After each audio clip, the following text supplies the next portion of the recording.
Bradley Beal, si je peux le contrôler, je finirai ma carrière à DC. Re-signé pour 72 millions de dollars sur 2 ans par les Wizards l'été dernier, Bradley Beal a déclaré n'avoir aucune intention de quitter l'équipe de la capitale, avec qui il est actuellement 9e de la conférence et, malgré la courte durée de son contrat. Je déteste le changement. Si ça arrive, ça arrive. Mais si je peux le contrôler, je finirai ma carrière à DC, Bradley Beal. Si ça arrive, fait évidemment référence à un éventuel transfert ailleurs. Drafté en 3e position il y a 8 ans à sa sortie de Florida, l'arrière qui livre une saison digne d'un All-Star et se compare à Damian Lillard à Portland aime l'idée de rester toute une carrière dans une même franchise, pour y avoir peut-être un jour son maillot retiré. Je pourrais dire, je peux aller à Boston, Toronto, Miami. Je peux aller partout où on veut que j'aille. Mais à quoi est-ce que ça ressemblerait? Ce ne serait pas nécessairement mon équipe, comme ici à Washington où l'équipe construit autour de moi. Je sais qu'il va falloir encaisser les moments difficiles. Je le savais l'été dernier, même l'été d'avant. Bradley Beal. Cyril Gane de retour pour l'UFC 252 à Las Vegas.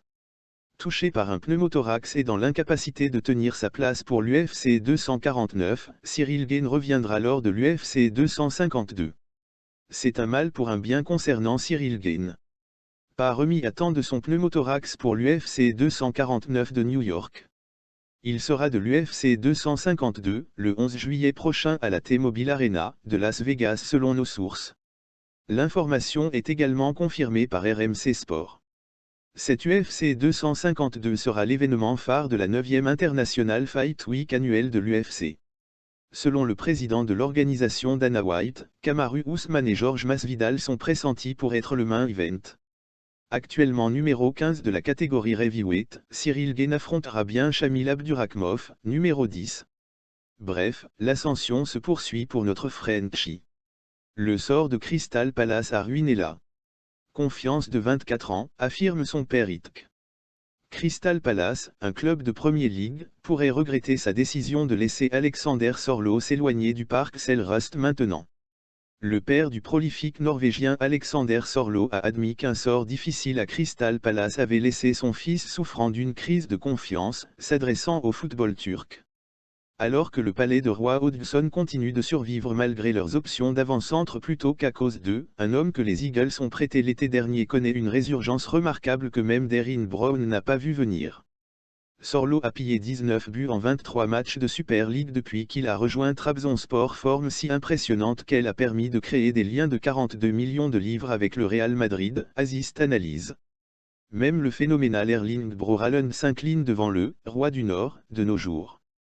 Il est donc juste de dire que Sorloth a reconstruit sa réputation et plus encore depuis qu'il a proposé un départ, temporaire, pour Crystal Palace. Avec une signature de 9 millions de livres sterling du football danois en janvier 2018, le joueur de 24 ans n'a pas réussi à marquer un seul but en Premier League aux couleurs du Palais bien que 12 de ses 16 matchs soient venus du banc des remplaçants. Ce fut une période difficile, il a eu du mal en Premier League et a dû faire face à beaucoup de choses, a admis Goran Sorloth. Il était difficile de faire face à ce qui s'est passé et d'en surmonter les effets sur votre confiance. Il a fait preuve d'une grande force mentale pour aller à Trabzonspor et ce qu'il a réussi en Turquie est incroyable. Trabzonspor a la possibilité de signer Sorloth de façon permanente pour environ 5 millions de livres sterling l'été prochain et, s'ils peuvent s'acquitter de tels frais, l'expression « sans réfléchir » vient à l'esprit. C'est une erreur de transfert que Crystal Palace pourrait regretter pour les années à venir. Dans d'autres nouvelles, le manager pense que le joueur a fait de grands progrès depuis qu'il a quitté les Rangers. Une reprise de Serge Gainsbourg par Iggy Pop et Jane Birkin.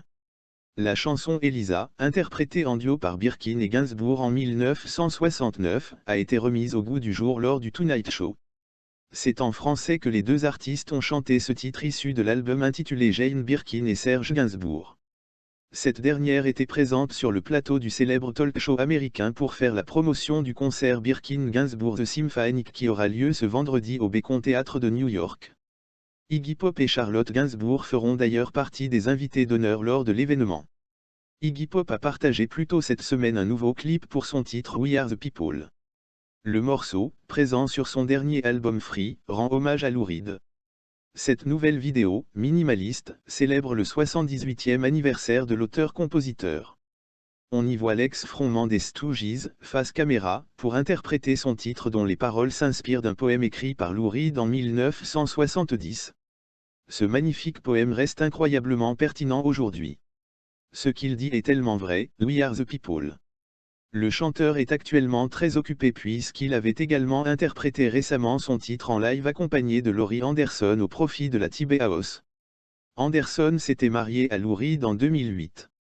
Iggy Pop prévoit aussi de sortir des disques tests de son dernier album Free samedi prochain.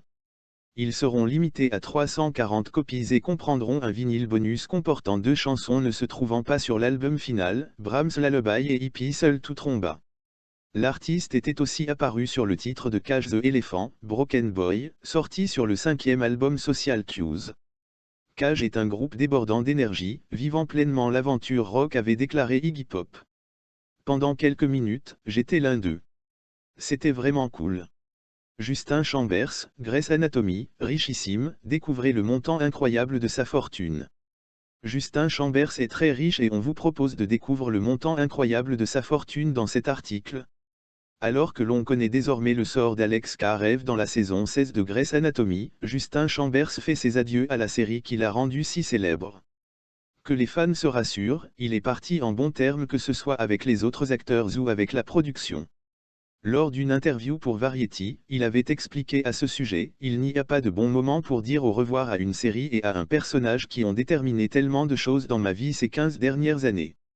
Depuis quelque temps maintenant, j'ai souhaité diversifier mes rôles et mes choix de carrière. En quittant ce rôle, le jeune homme perd beaucoup d'argent. En effet, tout le monde sait qu'il gagnait très bien sa vie et ce, entre autres grâce à la série. D'ailleurs, on se demande à combien s'élève le montant de la fortune de Justin Chambers. À votre avis les Meltinotes? Après avoir mené une petite enquête et grâce aux informations de Celebrity Network, nous connaissons désormais l'incroyable montant de la fortune de Justin Chambers. Selon nos confrères, l'acteur posséderait 18 millions de dollars et il aurait un salaire de 9 millions de dollars. Il faut dire que cela doit être dû à toute la carrière qu'il a eue. En effet, avant d'être acteur, le jeune homme défilait sur les podiums pour les plus grandes marques de mode. Puis, par la suite, Justin Chambers a voulu se consacrer à la comédie et il a enchaîné les rôles dans différentes séries. Son salaire et sa fortune sont énormes mais au moins, cela lui permet de gâter sa femme et ses 5 enfants. Aussi, découvrez le montant incroyable de la fortune de Dylan O'Brien qui est richissime. Elle est la nouvelle, plus jolie fille du monde. Elle est actuellement la plus jolie fille du monde. Il la considère comme le double de Meghan Markle, et elle est devenue célèbre dans les réseaux sociaux pour sa beauté. Il a de grands yeux bleus et un petit visage d'ange, Anna Kniazova sait se faire remarquer et adorer. Le titre de « La plus belle fille du monde » a été donné dans sa Russie natale. Il travaille depuis 4 ans dans l'agence Président Kid Management. Sur les réseaux sociaux, elle est une vraie star, son compte Instagram géré par sa mère compte plus d'1 million de followers. Son prédécesseur en tant que plus belle fille de la Terre était Ilan Blondeau, fille de Veronica Loubry. Bien qu'ils soient reconnus pour leur beauté, ils sont encore des enfants et ont besoin de la protection de leurs parents et c'est pourquoi ils gèrent tout. Terry Greco en concert à l'Accor Hotels Arena de Paris de nouveau reporté. Le concert de trio, initialement prévu à l'Accor Hotels Arena de Paris le vendredi 13 mars 2020 en raison de l'épidémie de coronavirus est désormais reporté au 5 juin 2020. Mais que les fans se rassurent puisque le concert de trio sera reporté. La date de report avait d'abord été fixée au 23 mai 2020, désormais le concert est prévu pour le 5 juin 2020. Suite à la décision d'interdire jusqu'à nouvel ordre les rassemblements de plus de 5000 personnes en milieu fermé, et à l'interdiction préfectorale en découlant, nous sommes hélas contraints de reporter notre concert prévu le 13 mars prochain à l'Accor Hotels Arena. En effet, ce concert événement, qui marque les 25 ans de carrière du groupe, fait intervenir de nombreux invités, dans une mise en scène spéciale, qui demande une préparation très importante, incompatible avec l'incertitude entourant cette situation, peut-on ainsi lire sur le Facebook de Trio. Notez aussi, concernant la diffusion en cinéma, que l'événement ne pourra malheureusement pas être décalé. Pour les remboursements, merci de vous rapprocher des salles en question. L'hymne de nos campagnes, La main verte, Désolé pour hier soir, Serre-moi ou encore Apocalyptique Quadratique est ce que l'on sème. Voilà déjà 25 ans que le groupe Trio nous séduit avec ses nombreux hits. En 2020, Gizmo, Christophe Mali, Manu et Danielito célébreront leurs 25 ans de carrière avec une date exceptionnelle programmée à l'Accor Hotels Arena de Paris. Il y a 25 ans, nous nous sommes rencontrés, nous avons mêlé nos énergies, nos voix et nos chansons, et depuis 25 ans nous parcourons les routes où à chaque fois vous êtes au rendez-vous, fidèles et si généreux. Pour vous remercier, nous organisons notre anniversaire / 25 ans en une date unique. Bercy qui depuis a changé de nom, Accor Hotels Arena, a ainsi partagé Trio sur sa page Facebook. Pour l'occasion, le groupe français proposera une scène centrale, au cœur du public, avec au menu des surprises musicales, des invités, et des pépites du répertoire jamais interprétées sur scène. On rappelle que Trio avait envahi le cirque d'hiver en septembre 2017 afin de défendre la sortie de son dernier opus en date Vent debout. Auparavant, la joyeuse troupe avait retrouvé son public parisien au Trianon la même année, et au Cabaret Sauvage en octobre 2016. Côté disque, Trio a publié son premier opus Mama Gubida en 1998, suivi de Faut qu'il s'active en 2000, Grain de sable en 2003, Ce que l'on s'aime en 2008, et Ladi l'a fait en 2012. Pour découvrir Trio en live et fêter dignement leurs 25 ans de carrière, direction donc l'Accor Hotels Arena de Paris en 2020. Cameroun, Kanraï connecte des étudiants à la bibliothèque virtuelle. Un partenariat entre la société Kanraï et l'université de Douala permet aux étudiants de cette institution de se connecter à une bibliothèque virtuelle. Une convention de partenariat signée par la Cameroun Railway, Kanraï, une entité du groupe Bolloré, le concessionnaire du chemin de fer camerounais et l'université de Douala permet à une centaine d'étudiants de l'École supérieure des sciences économiques et commerciales, ESSEC, et de la faculté de génie industriel, FGI, d'accéder à la bibliothèque virtuelle YouScribe. Ceci leur offre d'accéder à plus de 2 millions de livres, audiolivres et journaux pour leur formation. Sélectionnés pour leur mérite par leurs établissements, ces étudiants ont reçu leur code d'accès à la bibliothèque virtuelle le 4 mars 2020 à l'université de Douala. Désormais, ils peuvent télécharger des contenus en streaming et ont la possibilité de les consulter hors connexion. Pour les responsables de cette entreprise, cet appui à la formation académique est une alternative au traditionnel octroi de bourses d'études et de distribution gratuite de fournitures scolaires. Une initiative déjà expérimentée en Côte d'Ivoire et dont les résultats sont prometteurs.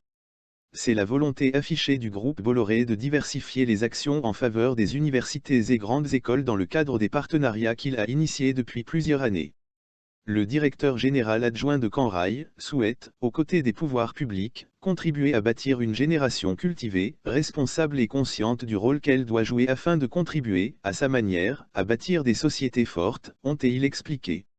Une vision partagée par les dirigeants de l'université de Douala qui ont salué cette initiative, avant d'exhorter Kanraï à ouvrir la plateforme aux 60 000 étudiants et enseignants de cette institution.